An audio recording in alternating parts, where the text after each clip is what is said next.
성도 여러분 안녕하십니까? 요새 날씨가 가을 날씨 같아요. 아주 벼가 잘 익을 것 같은 그런 날씨입니다. 오늘은 갈라디아서 1장 1절부터 5절까지 있는 말씀을 기초로 하여서 우리 죄를 대속하기 위하여 라는 제목으로 함께 말씀을 나누겠습니다. 우리 함께 성경을 교독하겠습니다. 사람들에게서 난 것도 아니요 사람으로 말미암은 것도 아니요 오직 예수 그리스도와 그를 죽은 자 가운데서 살리신 하나님 아버지로 말미암아 사도된 바울은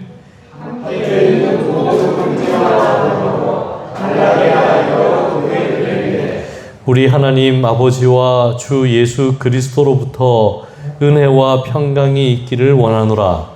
그리스도께서 하나님이고 우리 아버지의 뜻을 따라 이 약한 세대에서 우리를 건지시려고 우리 죄를 대속하기 위하여 자기 몸을 주셨으니 영광이 그에게 세세토록 있을지어다. 아멘.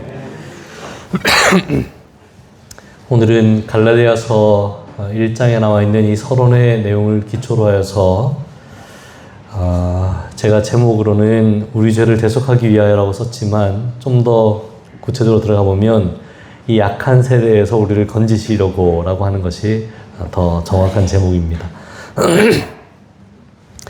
갈라디아 지역은 사도 바울이 1차 선교 여행 때에 선교하면서 다녔던 지역이거든요.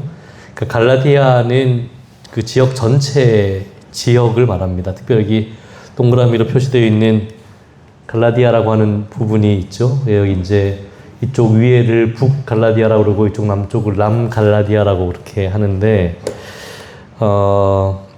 안디옥, 이고니온, 루스트라, 더베 뭐 이런 지역들이 남쪽에 있기 때문에 어떤 분들은 남 갈라디아 지역에 있는 교회에 쓴 편지라고 하는 사람도 있고, 또 사도행전 16장에 보면 사도 바울이 북쪽에 있는 지명을 이야기하면서 내가 거기로 간다고 하는 내용이 나와서 또 북갈라디아 지역에 있는 성도들에게 썼다고 하는 사람들도 있습니다. 뭐 정확하진 않지만 어쨌든 이 저 중앙 지역, 여기가 이제 오늘날로 치면 터키거든요. 이제 여기가 죄송합니다. 이쪽이 이제 터키 지역이잖아요. 여기 이제 그리스고 여기 이탈리아가 이렇게 있습니다. 그래서 갈라디아 지방에 사도 바울이 선교 여행을 다니면서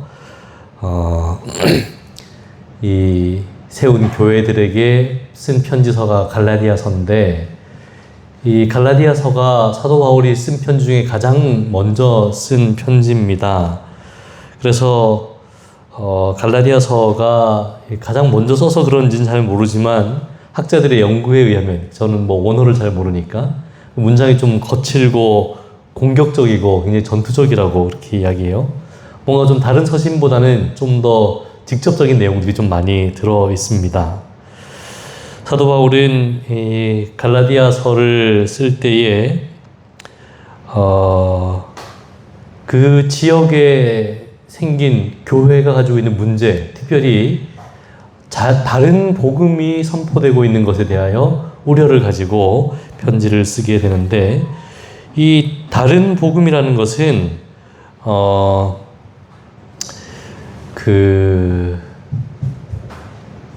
무슨 이방 사람들에 의해서 생긴 게 아니고 유대인 교사들에 의해서 생긴 복음이에요. 그래서 사도 바울이 이제 정말 진짜 복음이 무엇인가, 그리고 본인이 그 선교지를 여행하면서 선포했던 복음을 다시 한번 새롭게 하기 위해서 쓴 책이 갈라디아서입니다. 그래서 이 갈라디아서는 로마서와 함께 종교개혁의 교과서라고 불릴 정도로 복음의 핵심을 담고 있거든요. 그래서 마르틴 루터도 갈라디아서 강해를 썼고, 수많은 사람들이 정말 내노라 하는 신학자들은 다 갈라디아서 강해와 로마서 강해를 많이 씁니다.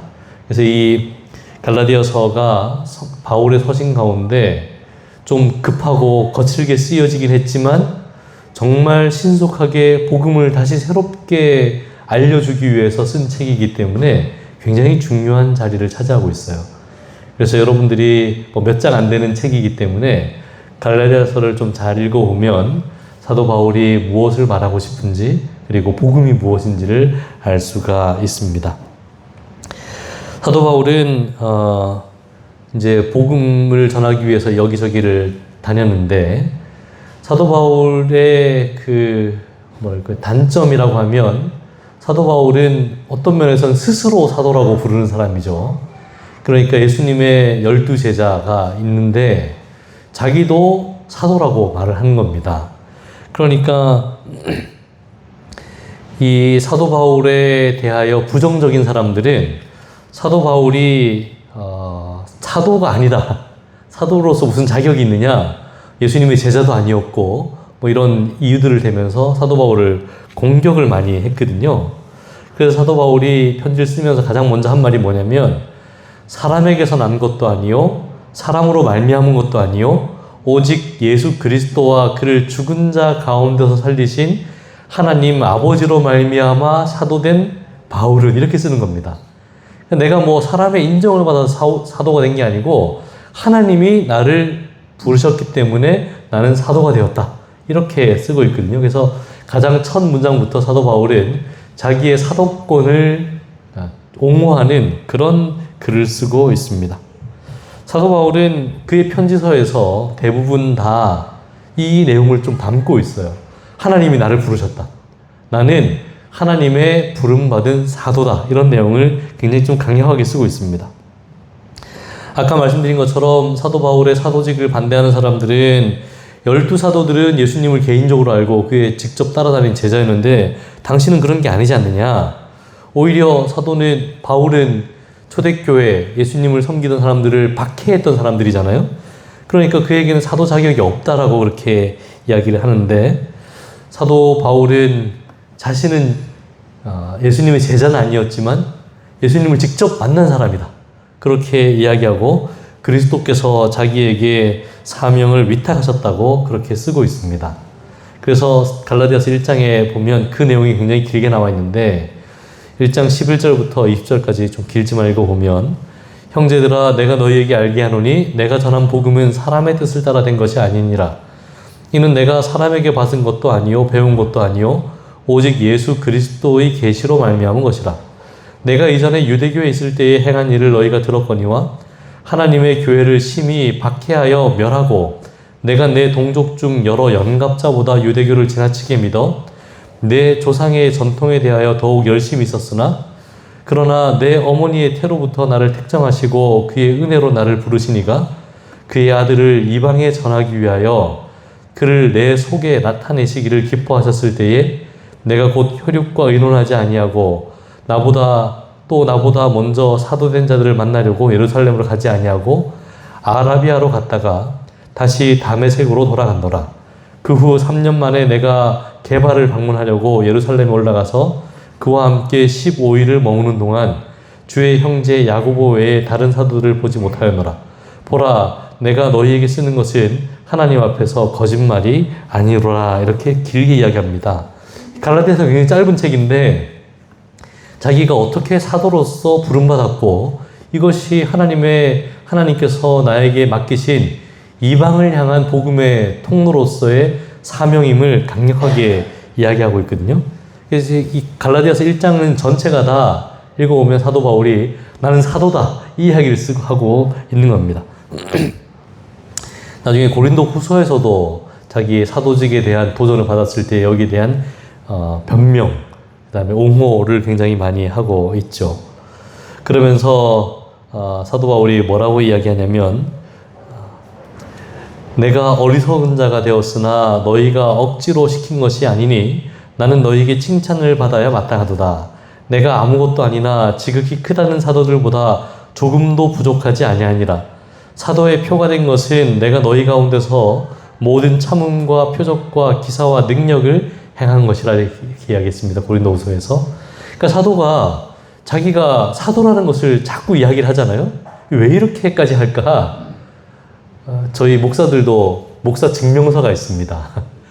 이 주민등록증처럼 생긴 재림교회 목사 증명서가 있어요. 뒤에 영문으로 적혀 있어요. 이게 없었는데 왜 있냐면, 이게 어디 외국에 나가가지고 목사라고 사기치는 사람들이 가끔 있는 거예요. 가가지고 내가 어디 교회 목사인데 여행하다가 돈이 좀 없으니 돈을 좀 빌려달라. 이렇게.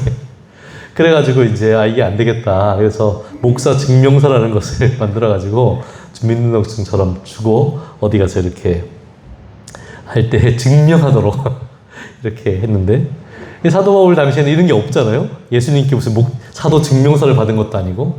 그러니까 자신이 사도라는 것을 이렇게 강하게, 사도라고 사람이 안 부르면 어떻습니까? 제가 어디 지역교회 휴가 때 갔을 때 사람들이 저를 목사라고 몰랐으면 좋겠어요. 가끔 제가 이제 아직 어리기 때문에 제가 가면 집사님이라고 물어보시거든요. 그래서 그냥 제가 아무런 없이 고개를 끄덕일 때도 있습니다. 어디 교회에서 오신 집사님이라고 소개를 받은 적도 있는데, 오히려 목사라고 드러내는 것보다 사람들이 몰랐으면 좋을 것 같은데, 사도는 그렇지 않았거든요. 나는 사도라고 굉장히 강력하게 주장을 하고 있는 겁니다.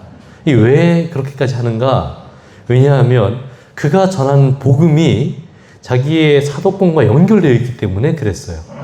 자기의 사도됨이 인정받지 못하면 그의 복음도 가리워지는 것을 사도 바울이 굉장히 염려해서, 하나님께서 나를 부르셨고 내가 전하는 복음은 하나님께로부터 온 복음이라는 것을 그가 강력하게 말하고 있는 겁니다. 그래서 여기 존 스토트라고 하는 신학자가 쓴 갈라디아서 강해에 보면 이렇게 있어요. 왜 바울은 그와 같이 그의 사도직을 주장하고 옹호하였는가? 그것은 그가 전하는 복음이 위험에 처했기 때문이었다. 바울이 말했던 것은 그리스도의 권위에 기초한 그리스도의 기별이었다. 그래서 그는 자신의 기별을 방어하기 위하여 그의 사도적 권위를 옹호했다. 이렇게 해석을 했거든요. 이게 맞는 겁니다. 그러니까 자신이 사도가 아니라, 저 사람은 사도가 아니야라고 주장하는 사람들은 모두 함께 거절하고 있냐면 바울이 말한 복음도 거절하고 있기 때문에 그래요. 그래서 바울이 사도가 아니라고 말할 때에 거기에는 바울이 말한 것은 다 틀렸고 내가 말하고 있는 것이 옳다는 것을 주장하려고 그렇게 했기 때문에 바울이 자기의 사도권이 하나님께로부터 왔다는 것을 강하게 옹호하면서 지금 전하는 복음이 하나님께로부터 온 복음임을 말하고 있는 겁니다. 그래서 사도 바울이 평생을 살면서 자기가 이렇게 남에게 인정받는 게 중요한 사람이 아니었거든요. 그는 빌립보서에서 보면 감옥에 가는 것도 두려워하지 않고 다른 사람들 때문에 고난받는 것도 두려워하지 않고 그의 평생의 목적은 사나 죽으나 그리스도를 위하여 사는 것이 그의 삶의 목적이라고 했어요. 그런데 이렇게까지 자기가 하나님께로부터 부름받았다는 것을 강력히 말하는 그 목적은 하나님의 복음이 가리워지지 않기를 간절히 바라는 마음으로.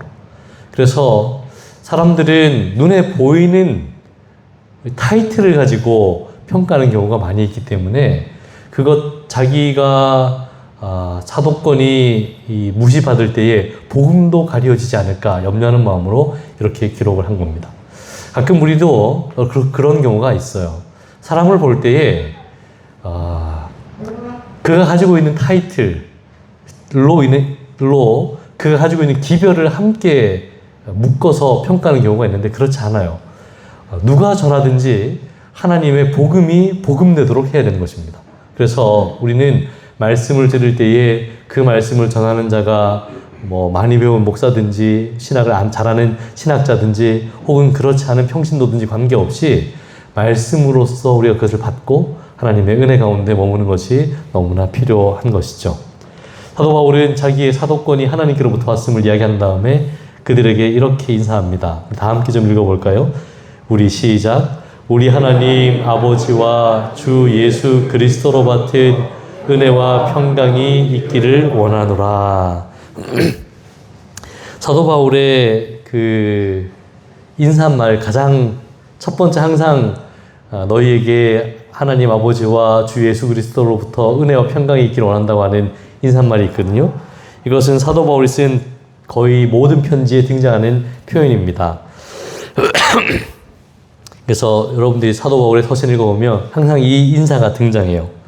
그런데 이것을 사도 바울만 한 것이 아니고 요한도 요한계시록 이렇게 시작하는데 또 충성된 증인으로 죽은 자 가운데서 먼저 나시고 땅의 임금들의 머리가 되신 예수 그리스도로 말미암아 은혜와 평강이 너희에게 있기를 원하노라. 우리를 사랑하사 그의 피로 우리 죄에서 우리를 해방하시고, 이렇게 시작하거든요. 베드로도 이렇게 씁니다. 베드로전서 1장 2절에 곧 하나님의 미리 하심을 따라 성령이 거룩하게 하심으로 순종함과 예수 그리스도의 핏부림을 얻기 위하여 택하심을 받은 자들에게 편지하노니 은혜와 평강이 너희에게 더욱 많을지어다, 이렇게 씁니다. 그러니까 이렇게 읽어보면 은혜와 평강이 너희에게 있을지어다라고 하는 말이 그냥 상투적인 인사말처럼 보이지 않습니까? 우리가 읽을 때 보면 그런 경우가 많이 있거든요. 바울이 이렇게 이걸 쓸 때에 그냥 편지 서두에 여러분 안녕하세요 이렇게 쓰는 것처럼 그냥 쓰는 말처럼 느껴지는데, 바울이 이 편지를, 이 글에 항상 은혜와 평강이 너희에게 있기를 원한다고 가장 먼저 쓰는 것은 이것이 너무나 중요하기 때문에 그렇습니다. 특별히 이 은혜와 평강이 누구에게서 온다고 썼습니까? 하나님과, 그러니까 하나님 아버지와 예수 그리스도로 말미암아 온다는 사실을 그가 기록해 쓰고 있어요. 그래서 엘렌 화이트이 설교와 강연이란 책에서 설교할 때 이렇게 이야기했거든요. 매우 중요한 이 말씀이 우리에게 은혜와 평강이 성령의 거룩하게 하심으로 순종함과 예수 그리스도의 핏부림을 얻기 위하여 택하심을 입은 자들에게 풍성하다는 확신을 준다, 이렇게 이야기하면서 이 은혜가 없다면 우리가 하나님과 씨름하는 것의 가치가 무엇이란 말인가? 우리의 수고는 아무것도 아닐 것이다.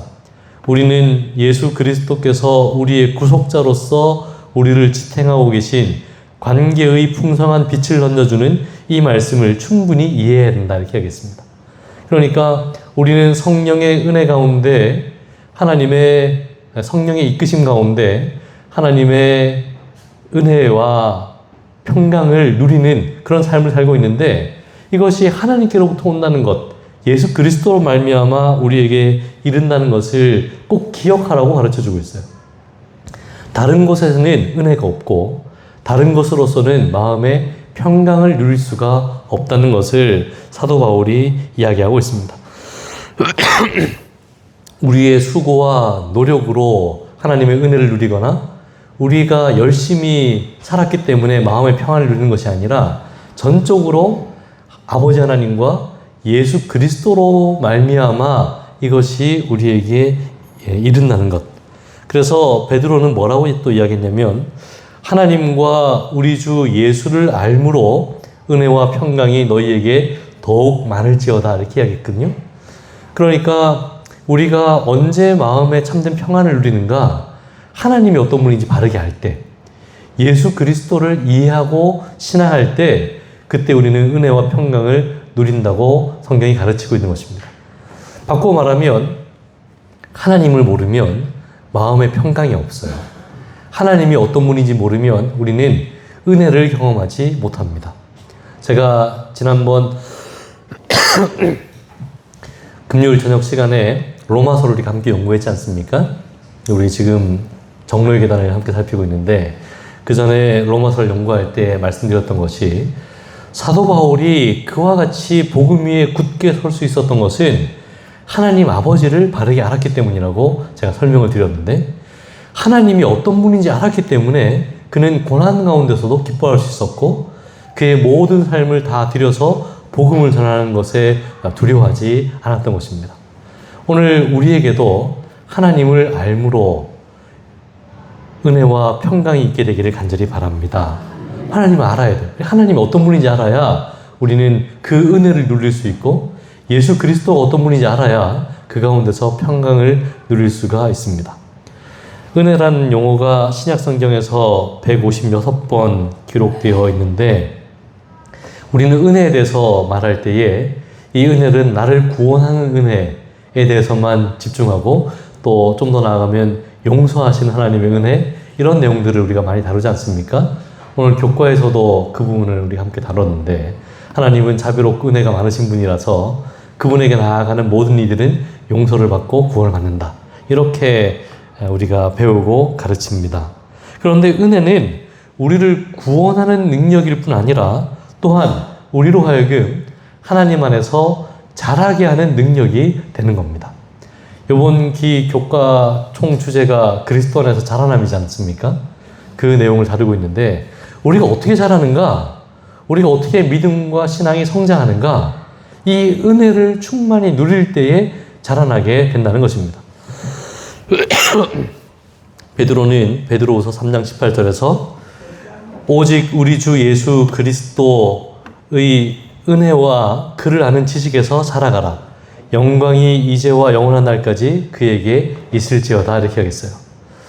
우리가 예수 그리스도의 은혜를 경험할 때에 우리가 이 선순환이죠.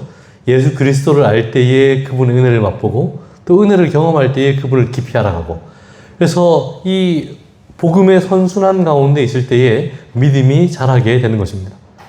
디도서 2장 12절에 있는 말씀을 우리 다 함께 좀 같이 읽어볼까요? 모든 시작. 모든 사람에게 구원을 주시는 하나님의 은혜가 나타나 우리를 양육하시되 구원하지 않은 것과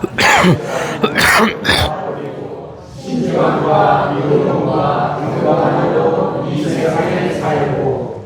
여기 보면 모든 사람에게 구원을 주시는 하나님의 은혜가 나타났다고 했습니다. 그런데 이 은혜가 어떻게 한다고요? 우리를 양육한다 이렇게 했어요.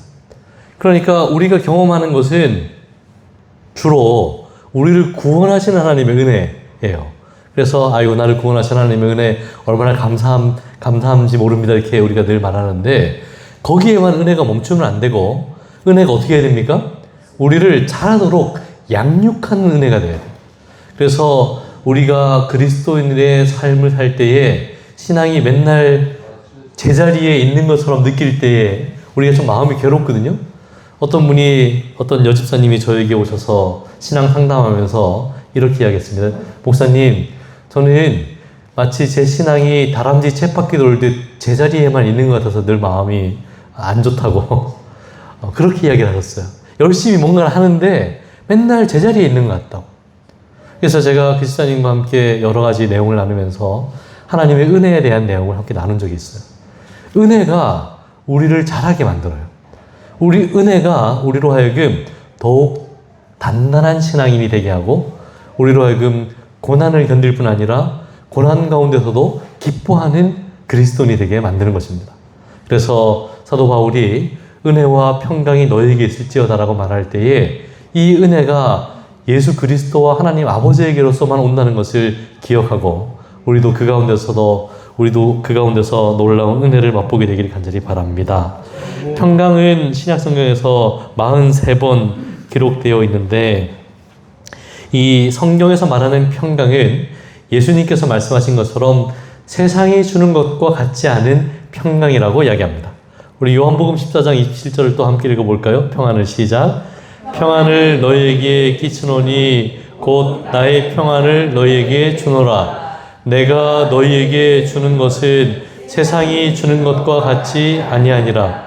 너희는 마음에 근심하지도 말고 두려워하지도 말라. 아멘.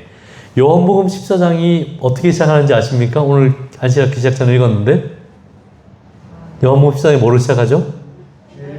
재림의 약속, 재림의 허락으로 시작하죠. 예수님께서 떠난다고 하니까 제자들이 다 걱정이 태산이자 내가 다시 오겠다고 하는 약속을 지었지 않습니까? 재림의 허락이 끝난 다음에 예수님이 뭐 약속해 주셨다고 그랬죠? 오늘 배웠지 않습니까? 재림의 허락 끝나고 예수님이 누굴 약속했어요? 보혜사 성령을 약속해 줬어요. 내가 떠나가지만 보혜사가 오시면 너희와 함께 있을 것이다. 그러니까 걱정하지 마라. 그러면서 예수님이 마지막으로 다시 한번 말씀하시는 것이 내가 너희에게 평안을 끼치는데 이 평안은 세상이 주는 것과 같지 않다. 그러면서 너희는 마음에 걱정도 하지 말고 근심도 하지 말고 두려워하지도 말라고 이렇게 하겠습니다. 그러니까 이 재림의 약속에 우리가 외우는 재림의 약속의 핵심은 내가 다시 와서가 아니고 너희는 마음에 근심하지 말라가 핵심이에요. 우리가 그리스도인으로서 이 땅을 살 때도 그렇지만 그냥 그리스도인이 아닌 우리의 삶을 살아갈 때에 얼마나 걱정과 근심이 많습니까? 그런데 그들에게 약속하신 것이 뭐냐면 마음에 근심하지 말라 내가 너희에게 평강을 주겠다고 하시는 예수님의 약속인 것입니다. 우리가 세상에서 누리는 평안은 너무 쉽게 깨어져요. 전에 김기곤 교수님이 수업 시간에 이 내용 설교하시면서 이런 말씀하셨는데 세상이 주는 평안은 새벽에 걸려오는 전화 한 통으로 다 깨어진다. 이렇게 하겠어요. 여러분 새벽에 전화 좀 받아보셨습니까? 새벽에 걸려오는 전화는 다 안 좋은 전화예요. 주로 부고 전화가 새벽에 걸려오죠. 그게 뭐 새벽 2시건 3시건 부고를 빨리 알려야 되니까. 목사들은 이 부고 전화를 받을 때 밤늦게 한 10시 넘어서 오는 전화. 그 10시 넘어서 성도님들 전화가 오면 가슴이 덜컥해요.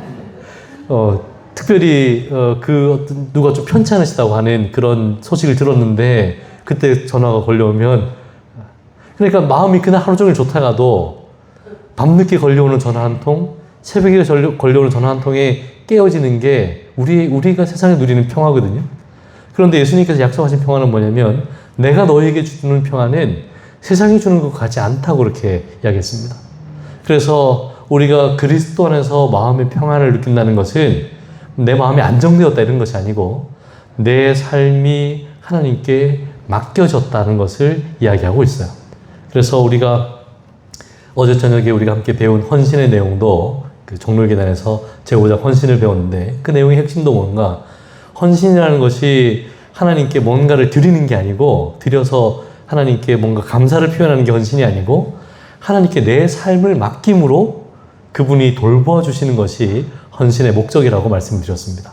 그래서 사도 바울이 하나님 아버지와 예수 그리스도로 말미암아 우리에게 진짜 은혜와 참된 평강이 이른다는 사실을 매 편지에마다 쓰고 있다는 사실을 기억하고 우리 모두도 그 안에서 참된 은혜와 평강을 누리게 되기를 간절히 바랍니다. 사도 바울이 이렇게 그들에게 편지하면서 이어서 말하기를 그리스도의 은혜로 너희를 부르신 이를 이같이 속히 떠나 다른 복음 따르는 것을 내가 이상히 여기노라. 다른 복음은 없나니 다만 어떤 사람들이 너희를 교란하여 그리스도의 복음을 변하게 한다. 이렇게 하겠습니다.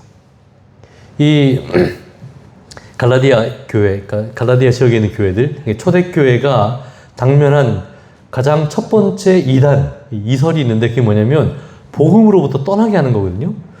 좀 더 오늘 내용과 연결시켜서 말하면 하나님의 은혜를 소멸하는 것, 이것이 이단이에요. 무슨 이상한 걸 가르쳐서가 아니고 이 유대교에서 개종하여서 신앙을 시작했던 이들이 제일 마음에 답답한 게 있었는데 그게 뭐냐면 구원이 너무 쉬운 거였습니다. 아이러니하죠? 예수 그리스도를 믿음으로 하나님의 은혜로 구원을 얻는다고 그랬더니 이 사람들이 마음이 좀 답답했어요. 전에는 뭘 했습니까? 절기를 지키고 제사를 드리고 하나님에게 뭔가를 드리고 자기를 정결하게 하고 이렇게 해야 구원이 있다고 늘 믿었던 사람들인데 갑자기 구원이 너무 쉬워진 거야. 예수 그리스도의 피 흘리심 아래 자기를 드리고 하나님의 은혜를 내 것으로 삼을 때 구원이 이른다고 하는 그 복음을 바울이 전했는데 이 유대 교사들이 이 은혜를 소멸시킨 겁니다. 와서 그렇게 우리가 구원을 받는 것은 맞지만 그래도 우리가 해야 되는 것이 있지 않겠는가. 그러면서 뭔가를 좀 지켜야 될 것 같고 뭔가를 드려야 될 것 같고 뭔가 사람이 해야 될 일이 있는 것처럼 그렇게 말을 했어요. 바울은 이것을 다른 복음이라고 그렇게 하겠습니다. 그런데 아이러니하게도 쉬운 복음, 정말 값없이 주어진 은혜를 사람들이 기뻐할 것 같은데 그렇지 않고 뭔가를 하면 구원을 받는다고 하는 그거에 사람들이 더 좋아했어요. 이상하죠?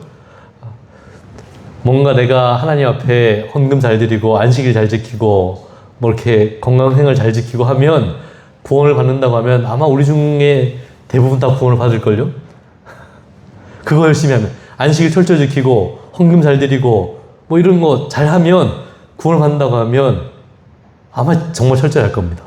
그런데 오히려 반대로 하나님께서 우리에게 값없이 구원을 주셨다고 하니까 구원이 내게 안 되는 사람이 얼마나 많은지 몰라요. 사람들은 자꾸 뭔가를 하려고 하는데, 그리고 뭔가 그들의 귀에 옳다고 생각되는 것을 말하는 사람들의 말을 듣는 겁니다. 그래서 사도 바울이 너무 마음이 괴로워서 내가 사람들에게 좋게 하랴 하나님께 좋게 하랴, 사람에게 기쁨을 구하랴, 내가 지금까지 사람들의 기쁨을 구하였다면 그리스도의 종이 아니라고 그렇게 하겠습니다.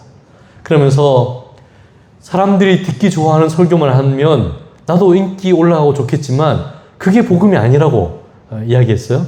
복음이라는 것은 그리스도에게 있는 것이고, 은혜와 평강은 하나님 아버지와 예수 그리스도에게서만 온다는 것을 계속 가르쳤는데, 그들은 거기에 마음을 두지 않고 성전에 올라가서 제사 드리고 절기를 지키고 하면서 마음의 평안을 누리는 그 잘못된 복음들을 이야기하고 있는 것입니다.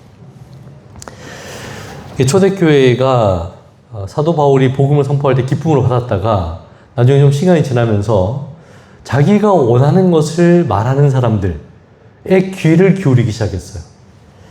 여러분, 우리가 예수님의 재림의 징조, 마태복음 24장에 재림의 징조들 있지 않습니까? 재림의 징조 가운데 가장 반복하여 나오는 징조가 뭐냐면 거짓 교사의 등장이에요. 그러니까 마지막 때에도 거짓 교사가 등장할 것이 틀림없는데, 이 거짓 교사는 아주 이상한 소리를 하는 사람은 아닙니다. 여러분, 제가 여러분들한테 어디 저기 충청도 어디 가서 나무에 빌면 하나님이 복 주신다고 말하면 여러분 믿으시겠어요? 아무도 안 믿으실 거예요. 어디 경상도 어디 저기 유명한 돌이 있는데 거기 10바퀴 돌고 기도하면 하나님이 들어주신다고 말하면 믿으실까요? 아무도 안 믿으실 거예요. 그러니까 이건 다른 복음이 아니에요. 이거는 그리스도인들이 혹하는 복음이 아니에요. 그런데 제가 만약에 여러분들의 마음을 막 감동시키는 이야기를 해가면서 여기에 복음이 있다고 말하면 아마 막 아멘 할지도 몰라요. 제가 한번 전에 실험을 한번 해봤더니 이분들이 뭐 알고 아멘 하는 건지 모르고 아멘 하는 건지 그냥 아멘을 자꾸 하시더라고요. 여러분 잘 들으면서 아멘 하면 안 돼요. 자, 제가 한번 해볼까요? 여러분, 다른 사람들은 다 구원을 못 받아도 여러분들 꼭 구원 받으시기 바랍니다. 이렇게 하면 안 된다는 거예요. 이게 이제 함정이 좀 있는 건데, 내가 구원 받으니까 좋은 거잖아요.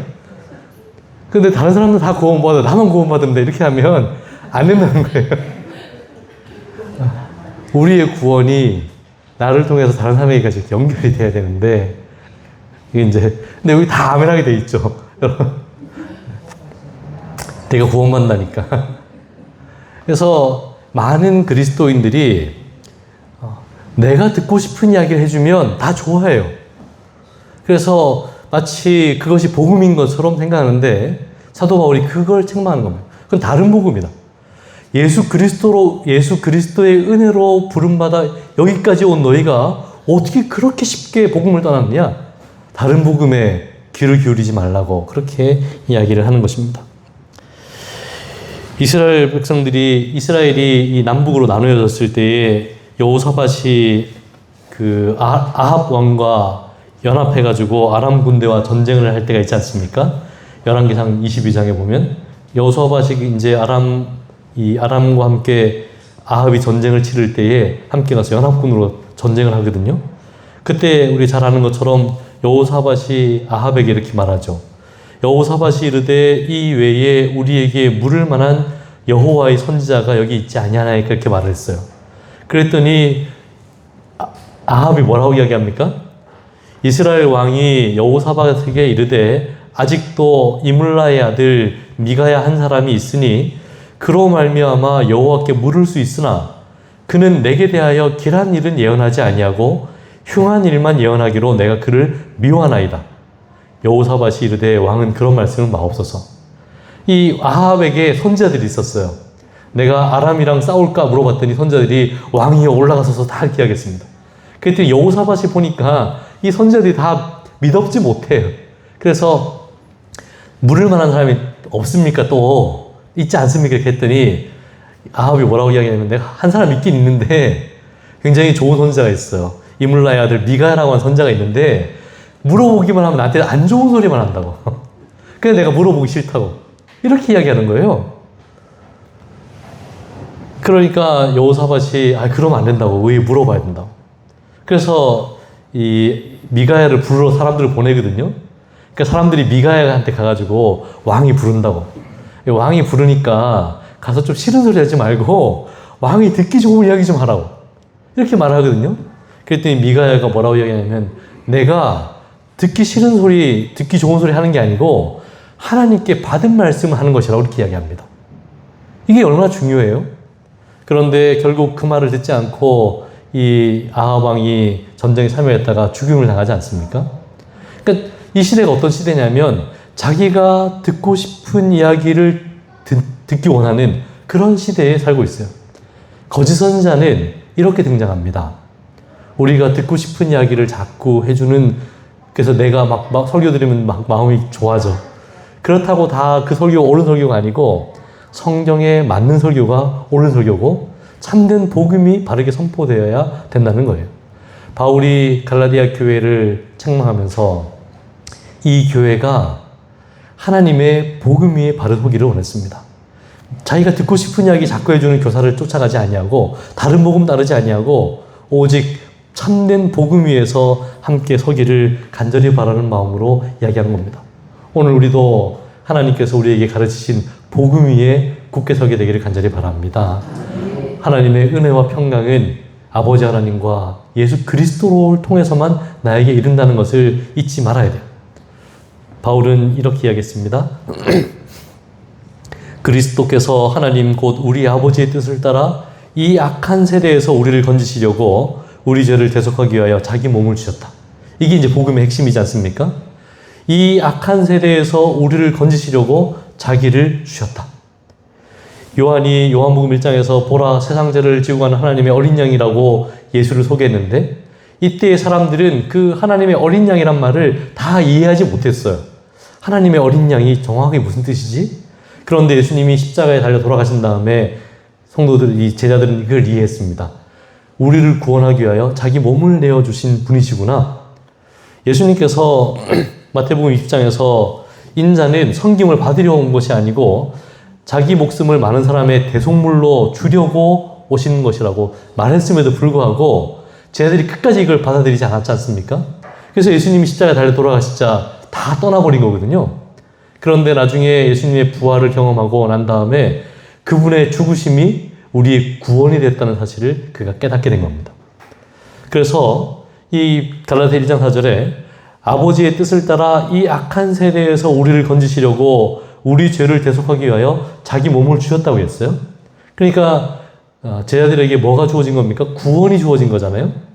근데 이 구원이 언제 구원인가 하는 것을 우리가 생각해야 됩니다. 이 구원이 예수님께서 다시 오셔서 그들이 누리게 되는 영광스러운 하늘에 들어가는 구원이 아니라 지금 오늘 그들에게 주어진 구원이라는 것을 그들이 깨닫고 오늘 우리가 복음 위에 서 있을 때에 하나님은 우리를 구원하시는 구원을 경험할 수 있다는 것을 그들이 이야기하고 있는 거예요. 한글 킹제임스에게는 이렇게 이야기했는데 이 악한 현 세상에서 우리를 구원하려 하심이라고 이야기했습니다. 그러니까 우리가 생각하는 구원이 자꾸 미래에 있으면 안 돼요. 내가 이렇게 교회 잘 다니고 살다 보면 구원을 받겠지 이렇게 하는 것이 아니고 지금 하나님의 은혜 가운데 구원을 경험하는 이들이 되어야 되는 것입니다. 예수님은 요한복음 17장에서 이렇게 말씀하셨는데 내가 비옵는 것은 그들을 세상에서 데려가시기를 위함이 아니요 다만 악에 빠지지 않게 보존하시기를 위함이니이다. 내가 세상에 속하지 아니함 같이 그들도 세상에 속하지 아니하였사옵나이다 이렇게 하겠습니다. 자, 요한복음 17장 15장에 무슨 이야기가 나오죠? 포도나무의 비유가 나오죠. 그 다음에 요한복음 17장에는 예수님의 기도입니다. 기도의 핵심은 하나 되게 해달라는 기도잖아요. 언제 하나가 되는 겁니까? 하나님과? 예수님이 우리가 하나인 것처럼 저들도 우리와 하나가 되게 하소서라고 기도하셨는데 언제 하나가 되는 거예요? 지금 그들이 그리스도 안에서 온전히 그들을 삶을 내려놓고 그분과 굴복될 때 포도나무의 비유에서 열매가 맺히잖아요. 그런데 포도나무의 포도나무가 열매를 맺는 비결은 뭡니까? 지금 가지와 붙어 있는 거예요. 떨어져 있다가 열매 맺을 때쯤 돼서 딱 붙으면 열매가 있습니까? 그게 아니고 지금 붙어 있는 채로 끊임없이 양분을 공급받아야 열매가 맺는 거거든요. 그러니까 구원은 언제 이루어지는 것인가? 지금 이루어지는 거예요. 지금 내가 아버지 하나님과 예수 그리스도로 말미암아 은혜와 평강을 누리는 삶을 살아야 되는 것입니다. 베드로는 이렇게 이야기했어요. 예수를 너희가 보지 못하였으나 사랑하는도다. 이제도 보지 못하나 믿고 말할 수 없는 영광스러운 즐거움으로 기뻐하니 믿음의 결국 곧 영혼의 구원을 받을 것이다가 아니고 받음이라 이야기했습니다. 지금 베드로의 편지를 받는 사람들이 어떤 삶을 살고 있습니까? 보지 못하나 말할 수 없는 영광스러운 즐거움으로 기뻐하고 있어요. 이들이 왜 기뻐하고 있습니까? 그들의 영혼이 구원을 받았기 때문에 그런 거예요. 이 구원은 예수 그리스도로 말미암아 주어진 거니까 예수 그리스도가 오기 전에는 선지자를 통해서 예언된 구원이었어요. 그런데 이제 그리스도로 말미암아 그 구원이 확증된 이상 우리는 그 안에서 기뻐하고 즐거워한다는 것입니다. 오늘 우리가 이미 얻은 구원을 인하여 기뻐하고 즐거워하게 되기를 간절히 바랍니다. 재림교인들은 여러분 구원 받았습니까? 라고 물어보면 다들 대답을 못해요. 그게 틀린 게 아닙니다. 사실은 맞아요. 왜냐하면 우리에게는 이미 얻은 구원과 앞으로 얻어야 될 구원이 함께 남아있기 때문에 그래요. 우리가 두려워하는 것은 장래의 구원을 얻을 것인가 하는 두려움이 있죠. 그런데 장래의 구원은 언제 구원으로 완성되냐면 오늘의 구원으로 완성돼요. 그렇기 때문에 오늘 구원의 기쁨을 누리지 못하면 장래의 구원도 함께 사라지는 것입니다. 예수님께서 십자가의 강도에게 오늘 내가 나와 함께 낙원에 있겠다고 말씀하실 때에 그의 구원이 오늘 이루어진 거잖아요. 그가 결과적으로는 나중에 예수님 오실 때에 하늘에 갈지 모르지만 십자가의 강도는 그날 구원이 확증되고 그는 그 구원의 기쁨 가운데 있었습니다. 오늘 이 구원이 우리의 구원이 되기를 간절히 바랍니다. 요한은 말하기를 내가 요한복음에 말하기를 예수님께서 내가 진실로 너희에게 이르노니 내 말을 듣고 또 나 보내신 이를 믿는 자는 영생을 얻었고 심판에 이르지 아니하나니 사망에서 생명으로 옮겼느니라. 영생을 이미 어떻게 했다고요? 얻었고 사망의 생명으로 옮길 것이라가 아니고 옮겨진 것입니다. 그러므로 예수 그리스도가 내 삶에 계실 때에 우리는 세상이 줄 수 없는 은혜와 평강을 누리게 되고 그리고 구원이 내 것이 되는 것입니다. 이런 이들은 뭐를 걱정해야 되냐면 이 구원을 잃어버리지 않기를 염려해야 돼요. 그러니까 예수 그리스도가 내 마음에서 떠나지 않기를 항상 나와 함께 계시기를 기도하는 마음으로 살아야 되는 것입니다. 그래서 요한은 이렇게 이야기했죠. 우리 다 함께 읽어볼까요? 또 증거는 시작. 또 증거는 이것이니 하나님이 우리에게 영생을 주신 것과 이 생명이 그의 아들 안에 있는 그것이니라. 아들이 있는 자에게는 생명이 있고 하나님의 아들이 없는 자에게는 생명이 없느니라. 아들이 있는 자에게는 생명이 있다는 것입니다. 오늘 여러분의 마음속에 삶 속에 그리스도가 계십니까? 그럼 생명이 있는 거예요. 그리스도가 나와 함께 동행하는 그 은혜의 경험이 오늘 우리의 경험이 되기를 간절히 바랍니다. 어떻게 그리스도가 우리 속에 계시는가? 시대의 소망은 말하기를 그리스도가 우리 안에 사시는 것은 성령을 통해서이다. 믿음으로 마음에 하나님의 성령을 받아들이는 것이 영생의 시작이 된다. 오늘 우리 요한복음 14장과 15장을 읽을 때 예수님께서 뭘 강조하셨다고 그랬습니까? 보혜사 성령을 강조하셨다고 그랬잖아요. 보혜사가 우리와 함께 계신 것. 그가 우리에게 모든 것을 알게 하시겠다고 하셨는데 우리가 그리스도 안에 살아가는 비결이 뭐냐면 성령 하나님 안에서 사는 것입니다. 성령께서 말씀하실 때 회개하고 성령께서 말씀하실 때 순종하고 성령께서 내 마음에 임하시도록 마음을 열 때에 우리 삶에 뭐가 시작됐다고요? 영생이 시작되었다. 오늘 우리 모두가 그리스도 안에서 참된 구원을 경험하고 영생을 맛보는 귀한 삶을 살게 되길 바라면서 말씀을 줄이겠습니다. 우리 다 함께 일어나셔서 337장을 찬미하겠습니다.